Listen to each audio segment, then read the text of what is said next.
할렐루야. 아멘. 아멘. 여러분, 오늘도 이 귀한 자리에 저와 여러분들을 사랑하신 하나님께서 더 은혜 베풀어 주시기 위해서 또 이 자리로 불러주신 줄 믿습니다. 은혜를 사모하는 저와 여러분 위에 오늘도 하나님의 영광의 빛이 비출 것입니다. 소망의 빛이 비출 것입니다. 그 안에서 마음껏 하나님을 더 높이며 찬송하는 저와 여러분들이 되시기를 축복합니다. 하나님께서 여러분들을 사랑하십니다. 여러분들을 기뻐하십니다. 늘 그 사랑 안에 거하시기를 축복합니다. 오늘 말씀의 제목을 함께 따라서 하실게요. 우리는 희망을 노래합니다. 한 번 더요. 우리는 희망을 노래합니다. 아멘. 여러분, 날마다 희망을 노래하십니까? 아니면 다 틀렸어, 아유 끝났어, 아이고 못 살아, 혹시 이렇게 절망을 노래하고 계시진 않습니까? 여러분, 우리의 마음이 오늘 희망을 노래하는 자들로 변화되시길 축복합니다.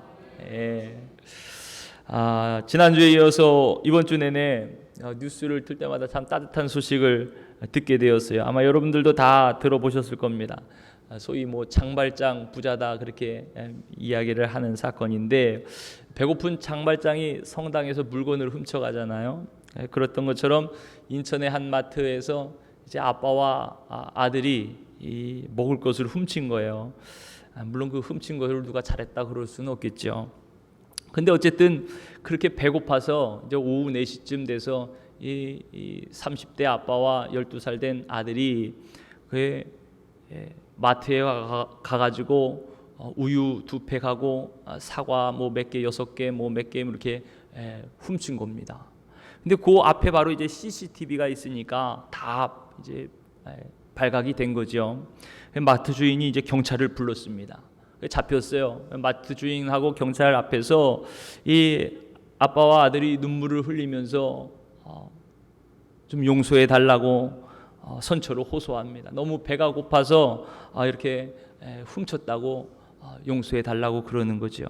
사정을 들어보니까 노모하고 이 아들 둘하고 이제 동생, 밑에 동생이 또 하나 있었던 거예요. 그렇게 4명이서 사는데, 이 아빠는 이제 당뇨도 있고 이 갑상선 질병도 있고 그래서 집에서 요양 중에 있었던 거예요. 6개월 동안 일을 하지 못하고 그렇게 경제적인 어떤 활동을 못한 채 그러고 있었던 거죠. 다행히 이제 기초생활수급자가 돼서 한 달에 130여만 원이 나왔다 그럽니다. 근데 그거 갖다가 이제 치료비하고 생활비를 하는 데는 턱없이 부족했었나 봐요. 그러니까 이런 사정을 듣고서 이제 마트 주인이 고발을 하지 않고 내가 그냥 선처해주겠다. 그리고 거기서 끝나는 것이 아니고 이들이 필요한 쌀과 생필품을 내가 줬으면 좋겠다. 그렇게 한 겁니다. 또 경찰도 그렇게 사정을 다 듣고 마트 주인도 선처를 해주겠다 그러니까 더 이상 이제 진행하지 않고 그냥 훈방 조치한 거죠. 그리고 그냥 보낸 게 아니고 또 그냥 가면 또 집에 먹을 게 뭐가 있겠어요. 그러니까 저 옆에 있는 식당에 데려가 가지고 따뜻한 국밥을 아빠하고 아들하고 이제 대접하는 거예요. 아침도 못 먹고 점심도 못 먹고 지금 오후 4시에 지금 이때까지 굶다가 왔으니 얼마나 배고프겠냐. 그리고 국밥을 이제 대접하는 거죠. 근데 여기서 끝나는 게 아닙니다. 또 한 분이 등장하는데요. 그렇게 국밥을 먹고 있던 아들과 이 아빠 있는 대로 한 남자가 오더니 이 돈 봉투를 하나 놓고 가는 거예요. 보니까 마트에서부터 그 상황들을 다 보고 있다가 이야, 처지가 참 딱하구나. 그 수중에는 돈이 없고, 그러니까 현금 자판기에 가가지고요, 이 20만 원을 찾아가지고 그 봉투에 넣어서 그 밥 먹는 아이들 부자에게 찾아와가지고 그 돈 봉투를 놓고 가는 거예요. 그 아들이 막 쫓아가가지고 주려 그러니까 아니라고 가져가라고 그 손을 내밀면서 다시 돌려보낸 겁니다. 이 사건이 뉴스에 소개가 된 거예요. 이 뉴스가 소개된 뒤에는요, 더 놀라운 일들이 벌어집니다. 전국 여기저기에서 마트에 전화가 왔습니다. 전화를 하는 거예요. 돈은 내가 지불할 테니까 그 가정에 필요한 식료품들, 생활용품들 그 가정에 배달해 주십시오. 이런 전화가 막 옵니다. 또 어떤 사람은 내가 50만 원을 미리 마트에 다 줄 테니까 그 가족들이 와서 마음껏 필요한 거 사가도록 그렇게 좀 해주십시오. 이런 전화도 오고 그러는 거예요. 또 동사무소에서도요, 이 가족을 돕고 싶다는 사람들의 전화가 아주 끊이지 않게 왔다 그래요. 업무가 마비될 정도로 그렇게 전화가 왔다 그럽니다. 그래서 동사무소에서도 이제 무료 급식 카드를 그들에게 주고, 또 아버지가 건강 회복되면 일할 수 있는 그 일자리도 알아봐주고 그랬다 그래요. 또 치과 협회에서는요, 이 당뇨 때문에 이 아빠의 앞니가 다 빠졌나 봐요. 그러니까 그걸 보고 이제 무료로 치료를 받을 수 있도록, 아이들도 그렇고 치료를 받을 수 있도록 그렇게 해주기로 했다고 그럽니다. 참 훈훈한 이야기지요. 훈훈한 이야기입니다. 물론 뭐 가난하다고 다 훔치는 건 아니겠지만 어쨌든 아직도 그렇게 불쌍히 여기고 안타까워하는 마음이 아직 우리 안에 있는 것이에요. 아직도 사회가 각박하고 차갑다 그러지만 따뜻한 온기가 남아 있는 것이죠. 이런 사랑의 손길, 배려의 손길, 배려의 마음, 사랑의 마음이 있다면 언제나 그곳에서는 희망의 노래가 사라지지 않고 울려 퍼지게 되는 줄 믿습니다. 그래서 저와 여러분들이 이 사회 곳곳에서 그런 희망의 노래를 부르는 그런 아름다운 사랑의 사람들이 되시기를 축복합니다. 근데 오늘 본문에 보니까요, 오늘 본문에서도 절망 속에서 희망의 노래가 울려 퍼집니다. 그 희망의 노래는요, 사실 다른 아닌 예수 그리스도입니다. 우리의 참된 소망은 예수 그리스도시죠. 예수님이 오시기까지 이스라엘은 정말 견디기 힘든 절망의 세월을 보냅니다. 북이스라엘이 아수르에게 망하죠. 그 당시에 가장 잔악한 민족이 아수르였다 그래요. 우리가 뭐 쉽게 아수르한테 졌다, 망했다, 그냥 이렇게 끝나고 말지만요, 전쟁에서 아수르에게 지었다는 것은요, 하나도 남아나지 않는 거예요. 그 마을에 사람이 살았다는 것조차 찾기 힘들 정도로 완전히 다 황폐화시켰다 그럽니다. 그러니까 아주 비참하죠. 비참합니다. 또 남유다는 바벨론에 멸망을 합니다. 그리고 이스라엘은요, 점점 더 절망의 수렁으로 빠져들어갑니다. 그들이 이렇게 절망의 수렁으로 빠져가게 된 이유는요, 다른 것이 아니에요. 그들이 하나님을 믿지 않았기 때문에 그렇습니다. 하나님에게서 멀어졌기 때문에 그래요. 하나님의 말씀에서 떠났기 때문에 그렇습니다. 하나님을 섬기기보다 우상을 더 섬깁니다. 하나님만을 믿고 의지하지 않는 거예요. 그저 자기 욕심과 욕망을 따라서 우상을 섬기며 죄악의 길로 나아갑니다. 서로를 돌보지 않습니다. 힘 있는 사람이 약한 자를 빼앗습니다. 가진 사람이 약한 자를 짓밟습니다. 이것이 이스라엘 나라가 망하는 그런 사회적인 현상이 그렇게 나타났어요. 그럼에도 하나님은 그들에게 은혜를 베풀어 주시죠. 약속대로 다시 예루살렘에 돌아오게 하셨습니다. 또 수많은 모욕과 방해 속에서도 예루살렘 성전과 성벽을 다시 세우게 하셨습니다. 얼마나 큰 은혜예요. 그래도 이스라엘 백성들은 전심으로 하나님께 돌아오려 하지 않는 것이에요. 마음으로 하나님을 떠나 하나님을 멸시하며 무시합니다. 하나님의 말씀을 비웃고 거부했습니다. 하나님은 어떻게든 그들과 언약을 세우셔서 그들에게 하나님의 생명을 주기를 원하셨어요. 하나님의 평강을 주시기를 원하셨어요. 하나님의 복을 허락해 주시기를 원하셨습니다. 그것을 말라기에는 이렇게 말씀하고 있어요. 말라기 2장 5절 6절 말씀을 보니까 레위와 세운 나의 언약은 생명과 평강의 언약이라. 내가 이것을 그에게 준 것은 그로 경외하게 하려 함이라. 그가 나를 경외하고 내 이름을 두려워하였으며 그의 입에는 진리의 법이 있었고 그의 입술에는 불의함이 없었으며 그가 화평함과 정직함으로 나와 동행하며 많은 사람을 돌이켜 죄악에서 떠나게 하였느니라. 하나님으로 인해서 그들에게 생명과 평안을 주기를 원하시는 하나님. 그 이스라엘이 처음에는요, 그렇게 하나님으로 인해서 하나님의 평안을 누렸습니다. 모든 원수들을 이겼습니다. 승리했습니다. 하나님의 생명을 얻었습니다. 또 하나님의 말씀을 따라 하나님과 동행했던 그들은요, 진리의 법을 따랐습니다. 화평과 정직함으로 하나님과 동행했다 그랬습니다. 근데 이랬던 그들이 점점 하나님을 떠나는 거예요. 하나님 없이도 이제 살 수 있어. 가나안 땅에 도착해서는요, 이제는 광야에 하나님은 필요 없게 된 것이에요. 여기에는 모든 것 다 있어. 내가 수고해서 조금만 심으면 다 얻을 수 있어. 이방 사람들을 보니까 이방신에게 절하면 저 이방신이 우리에게 이렇게 풍성한 열매를 허락해 주는구나. 점점 하나님을 떠나게 돼요. 하나님의 말씀을 떠나게 됩니다.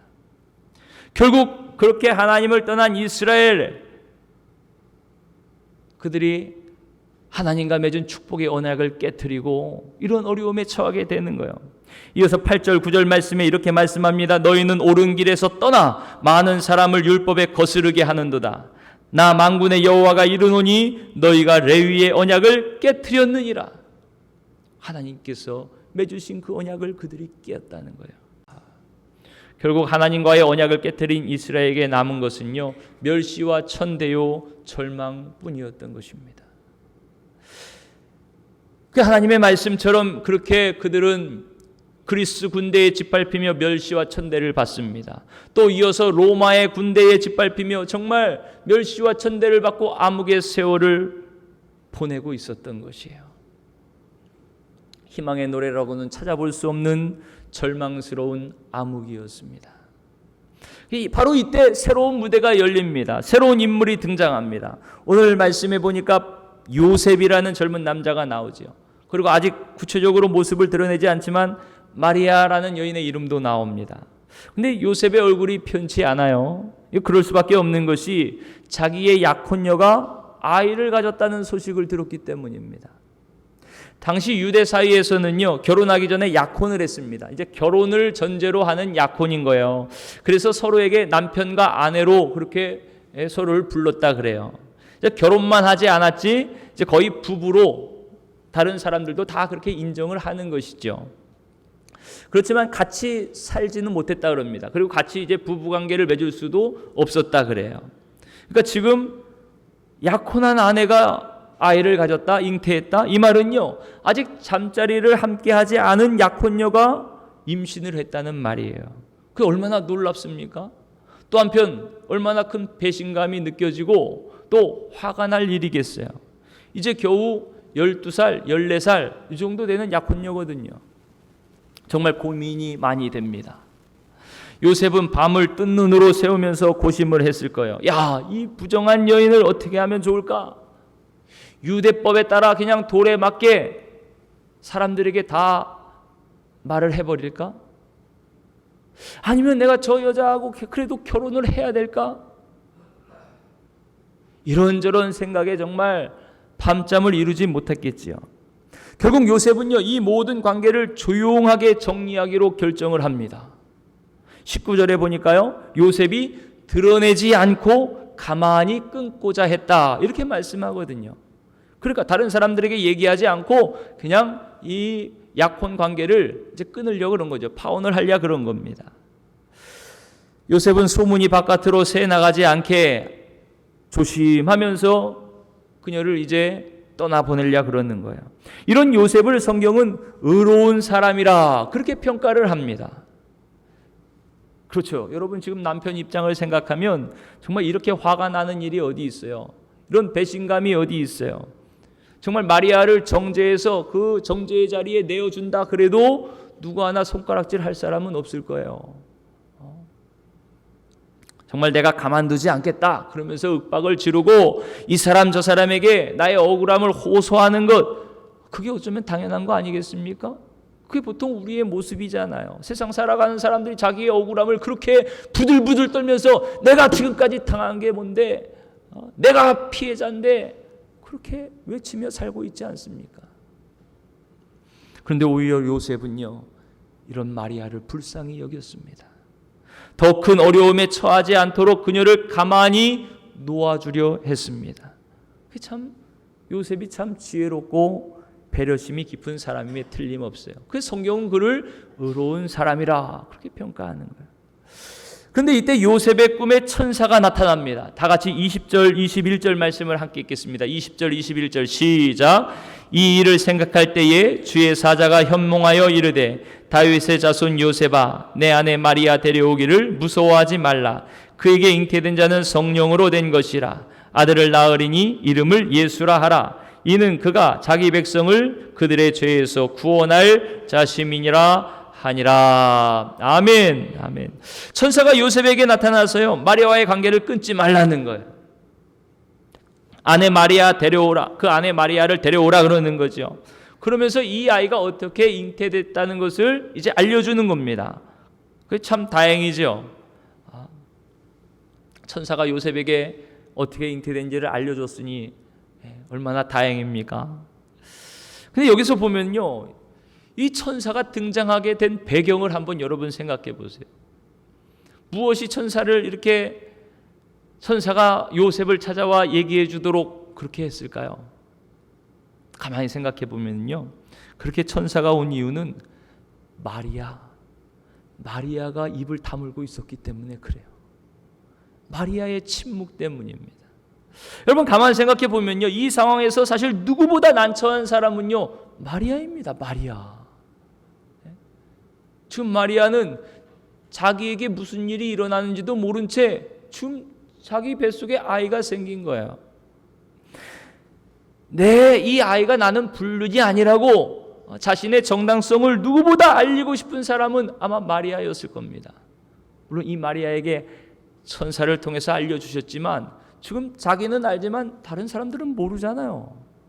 다른 사람들은 모르는 거예요. 그러니 마리아는 이렇게 자기에게 벌어진 이 기가 막힌 사태에 대해서 나는 아니라고, 나는 깨끗하다고 그렇게 오히려 외치고 찾아다니면서 또 암만 못해도 자기 남편인 이 요셉에게는 말해야 되는 거 아니었어요? 그런데요 굳이 설명하려 들지 않는 거예요. 입을 가만히 다뭅니다. 누가복음에 보면은요 주님의 말씀대로 내게 이루어지이다 그렇게 고백하고는요 다 하나님께 맡기는 거예요. 주님 말씀대로 될 것입니다. 주님 뜻대로 내게 이루어질 것입니다. 주님 뜻대로 하시옵소서 그걸 맡겨버리는 것입니다. 참 마리아의 믿음이 대단하지요. 결국 이렇게 사건의 모든 전모가 천사에 의해서 밝혀지는 거예요. 아마 마리아가 계속 가만히 있었으면 요셉이 마리아를 이제 끊으러 하겠죠. 그것을 하나님도 가만 보실 수가 없는 것이요. 하나님 급하셔서 천사를 보내주셔서 천사를 통해서 이 일이 어떻게 됐는지를 요셉에게 지금 세세히 알려주시는 거죠. 마리아가 잉태된 것이 성령을 통해서 잉태된 것이다. 그가 아들을 낳을 것인데 그 이름을 예수라고 그래라. 그 이름까지도 다 알려주시는 것입니다. 여러분 이제 요셉은요 두 가지를 동시에 믿어야 했어요. 하나는요 마리아가 정말 처녀의 몸으로 잉태했다는 것입니다. 다른 남자와 부정한 일을 한 것이 아니라는 것을 믿어야 되는 거예요. 두 번째로 그렇게 잉태된 것이 성령으로 잉태됐다는 것을 믿어야 됩니다. 어떻게 여러분 믿을만 합니까? 남자와 동침하지 않고 아이를 가졌다? 이거 믿기 힘들죠. 이게 있을 수가 있어요. 그것도 믿기 힘든데 그 아이가 성령으로 잉태됐다? 참 비현실적인 이런 사건에 대해서 성경은 우리에게 믿음을 요구합니다. 요셉에게 믿음을 요구한 것처럼 지금 우리들에게도 믿음을 요구하시는 거예요. 도저히 일어날 수 없는 일인데 이 사실을 믿어야 됩니다. 요셉은 이 사실을 어떻게 받아들였을까요? 여러분들이라면 어떻게 이것을 받아들이시겠어요? 여러분 이렇게 현실적으로 믿을 수 없는 사건을 요셉은 그대로 믿었습니다. 마리아도 마찬가지죠. 내 안에 잉태된 이 아이가 성령으로 잉태되었다는 것을 요셉과 마리아는 믿었어요. 그 믿음을 통해서 예수님은 이 땅에 육신을 입고 오시게 된 것입니다. 여러분 옛날에 과거 이스라엘 백성들을 한번 생각해 보세요. 그들은 하나님을 믿지 못했어요. 하나님을 떠나 흑암의 길을 걸어갔습니다. 그 걸음걸음마다 멸시와 천대요 절망의 길이었습니다. 그런데 이제 요셉과 마리아의 믿음을 통해서 한 줄기 희망의 빛이 그들에게 비춰오는 것이에요. 죄와 사망의 종이 되어 절망으로 끝날 수 없는 이 땅에 드디어 구원의 희망이 되시는 예수님이 이 땅에 오시게 되신 것입니다. 자기 백성을 그들의 죄에서 구원하실 그리스도 예수 주님께서 이 믿음의 고백을 통해서, 이 헌신을 통해서 이 땅에 오신 줄 믿으시기를 축복합니다. 여러분, 그렇게 자기 백성을 구원할 메시아가요 처녀의 몸으로 올 것이다. 사실 이 말씀은 이미 700년 전에 이사야 선지자를 통해서 하나님께서 우리에게 주신 말씀이죠. 이사야서 7장 14절 말씀에 보면 그러므로 주께서 친히 징조를 너희에게 주실 것이라. 보라, 처녀가 잉태하여 아들을 낳을 것이요 그의 이름을 임마누엘이라 하리라. 이렇게 말씀해 주셨습니다. 그런데 여러분, 이 예언의 배경이 된 사건을 우리가 좀 알 필요가 있습니다. 이 당시에 남유다의 왕은 아하스 왕이었어요. 근데 그때 그 당시에 이제 신흥 강국으로 아수르가 아주 무섭게 팽창하고 있었습니다. 그 아수르의 위협이 점점 가까이 다가오니까 그 북이스라엘과 그 위에 있는 시리아가, 그 옆에 시리아가 동맹을 서로 맺어서 이 반아수르 정책을 펴면서 아수르의 이 침입을 막으려고 했던 거예요. 그러면서 두 나라의 힘으로 안 되니까 지금 남유다의 아하스 왕에게 와가지고 너희도 우리와 같이 동맹을 맺자. 그래서 북이스라엘과 시리아와 남유다 셋이도 동맹을 맺어서 아수르를 한번 막아보자. 그렇게 제안을 했던 거예요. 그런데 남유다가요 거부를 합니다. 나는 너희들과 동맹하지 않겠다. 거부해요. 그러니까 이 북이스라엘과 시리아가 아수르를 대항하는 것보다 먼저 남유다를 먼저 공격하는 겁니다. 이제 남유다가 친아수르 정책으로 이 동맹을 거부하니까 지금 이 양쪽에서 협공을 할 수도 있잖아요. 그러니까 북이스라엘과 시리아가 먼저 밑에 남유다를 치러 공격을 하러 오는 것이야. 자기의 힘으로 이 동맹군을 이길 수 없다는 것을 느끼는 이 남유다 아하스 왕이 아수르에게 도움을 청합니다. 우리를 도와주세요. 우리가 지금 당신의 나라 대적해서 싸우자는 동맹군 이 제안을 거절했다가 지금 아주 큰 위기에 처해 있으니까 도와달라고 손을 내미는 거죠. 아수르가 그 도움의 손길을 듣습니다. 근데 그냥 듣질 않죠. 언제나 군사를 파견하는 것은 그 힘 안에 예속되는 거 아니겠습니까? 결국 이 일을 계기로 남유다 아하스 왕이요 아수르에 예속됩니다. 그 정치적으로 그 손 안에 들어가게 되는 것이죠. 이사야가 이렇게 아하스가 하는 일을 보면서요, 야, 이 일이 잘못됐다. 그것을 이제 알게 됩니다. 하나님께서 그렇게 알려주신 것이죠. 그래서 아하스 왕에 찾아와 가지고요, 이게 잘못되었음을 얘기하는 거예요. 근데 아하스 왕은 마음을 돌이키려 하지 않습니다. 그러니까 그때 이사야 선지자가 아하스 왕에게 이렇게 얘기하는 거예요. 하나님에게 징조를 보여달라고 청하십시오. 이 얘기는요, 아하스가 이런 중대한 결정을 하면서도 하나님을 찾지 않았다는 것입니다. 하나님께 묻지 않았다는 것이요. 하나님께 기도하지 않았다는 것입니다. 그리고 혼자 이렇게 결정을 한 것이에요. 이사야는 답답한 마음에 아하스 왕에게 당신이 직접 하나님 앞에 징조를 보여달라고 그렇게 구하라고 얘기를 합니다. 근데 이때 아하스의 대답이 걸작이에요. 뭐라고 얘기하냐? 이사야서 7장 12절 말씀에 보면 아하스가 이르되 나는 구하지 아니하겠나이다. 나는 여호와를 시험하지 아니하겠나이다 한지라. 이렇게 얘기합니다. 하나님께 구하지 않겠다는 것이요. 그러면서 하나님을 시험하지 않겠다 이렇게 얘기합니다. 그럴듯하지요. 하나님을 시험하지 말라는 이 율법의 말씀을 내세우면서 아주 그럴듯하게 얘기를 합니다.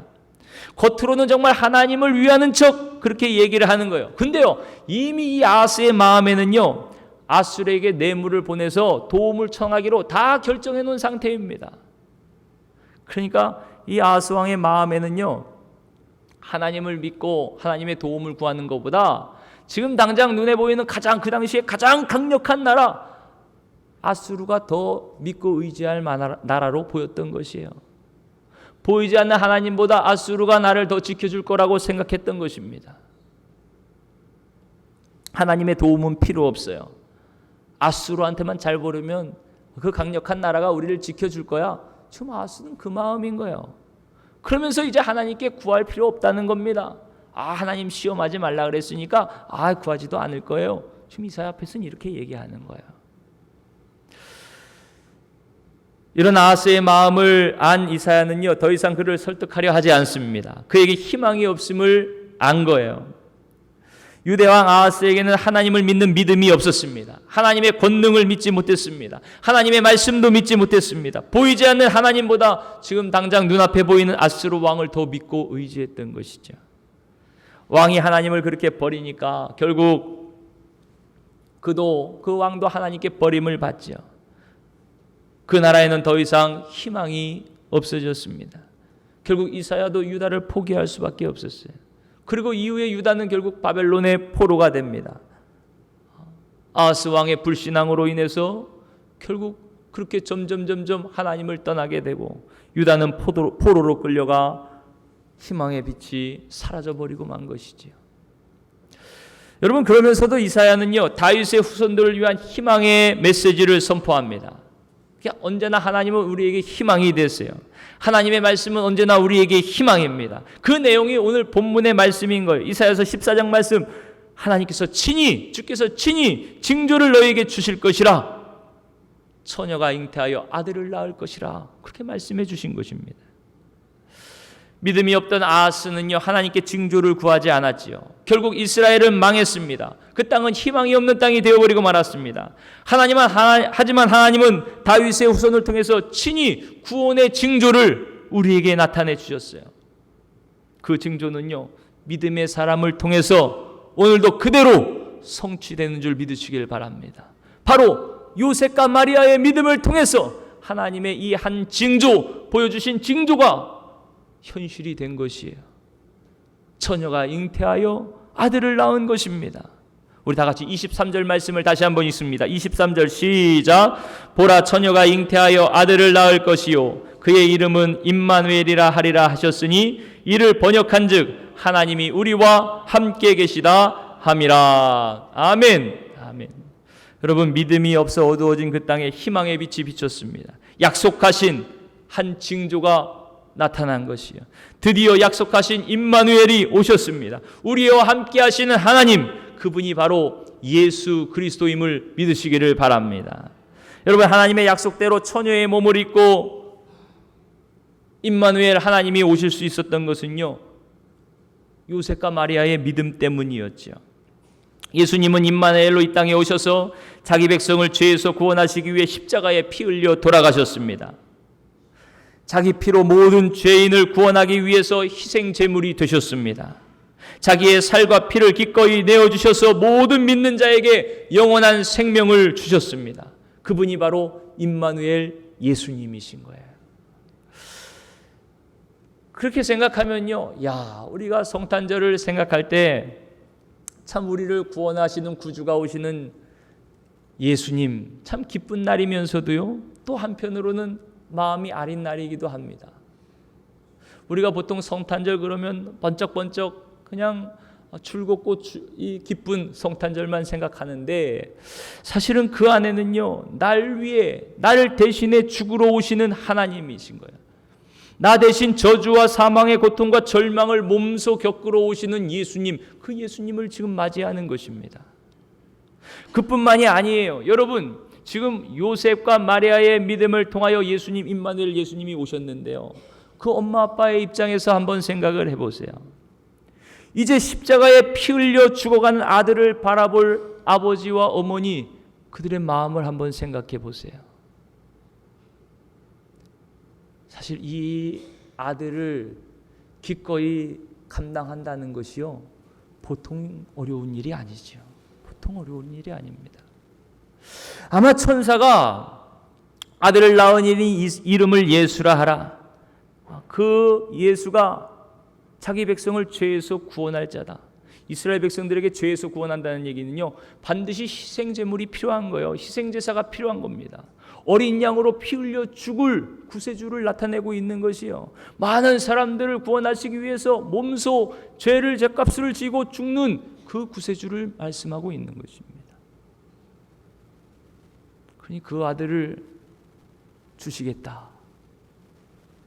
여러분이라면 어떻게 하시겠어요?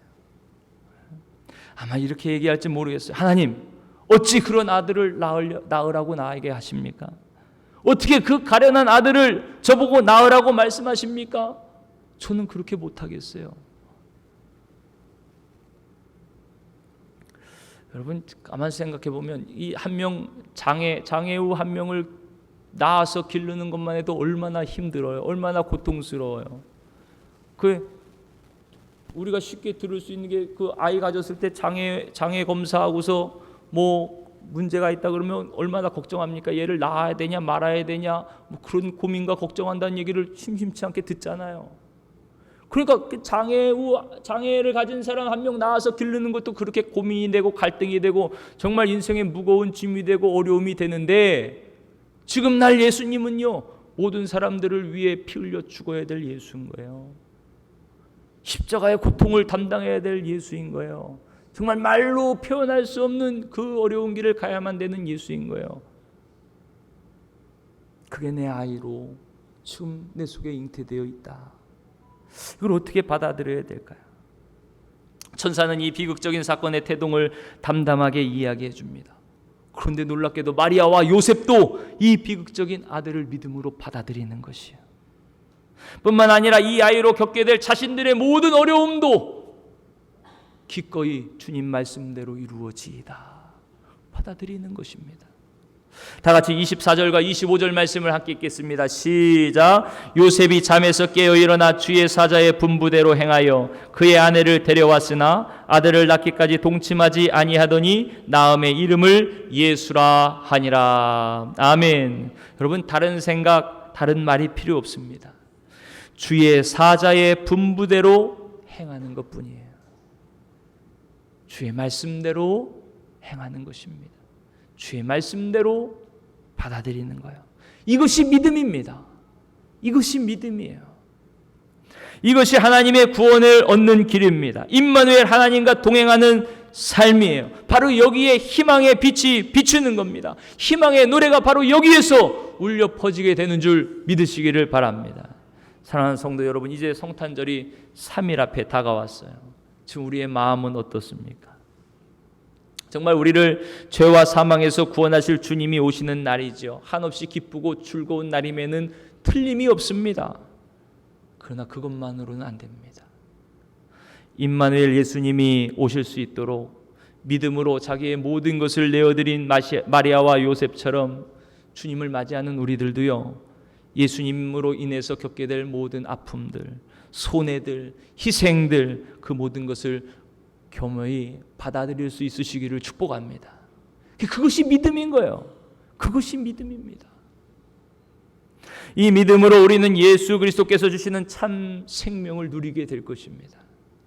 주님과 함께 십자가를 지는 자들에게 주님은 부활의 영광에 참여하게 하실 것입니다. 믿음으로 그 길에 담대히 나아가시기를 축복합니다. 여러분, 이렇게 믿음으로 임마누엘 주님을 맞이한 사람에게요, 세상은 여전히 희망찬 세상이 되는 것이에요. 아무리 비극이 가득하고 절망이 가득해도 믿음으로 그 비극을 받아들이고 오히려 그 어려움에 기꺼이 나를 내어줄 때 그곳에서는 희망의 생명의 싹이 솟아나게 되는 줄 믿습니다. 그곳에서 희망의 노래가 들려오게 되는 것이죠. 여러분, 우리가 성탄을 맞이하면서 나를 죄에서 구원하실 예수님의 죽음, 사실 그 죽음을 맞이하는 것이기도 해요. 예수님의 아픔을 맞이하는 것이고, 예수님의 섬김과 희생을 우리 또한 맞이하는 것이고, 그것이 비록 힘들고 고통스러워도 저와 여러분 온 마음으로 맞이하시기를 바랍니다. 왜 그러냐? 그분이 임마누엘이시기 때문에 그래요. 우리와 함께 하시는 하나님이시기 때문에 그렇습니다. 그 임마누엘 예수님을 통해서만 우리는 오직 하나님 아버지께 나아갈 수가 있어요. 예수님을 통해서만 우리는 하나님의 자녀가 될 수 있어요. 그 예수님을 통해서만 참 아버지의 사랑과 축복을 누릴 수가 있기 때문에 그렇습니다. 바라기는 이번 성탄을 맞아서 우리 아기 예수님을 온 마음으로 맞이하고, 그뿐만이 아니고 믿음으로 예수님에게 나 자신을 온전히 내어드리는 그런 복된 절기가 되시기를 축복합니다. 이 맞아드림과 내어드림 속에서 우리는 참된 그리스도인이 될 것입니다. 예수님은 우리에게 임마누엘이 되실 것입니다. 어떤 고통과 절망 속에서도 희망의 노래를 부르는 성도가 될 것입니다. 그런 은혜가 저와 여러분 가운데 가득하시기를 주님의 이름으로 축원합니다.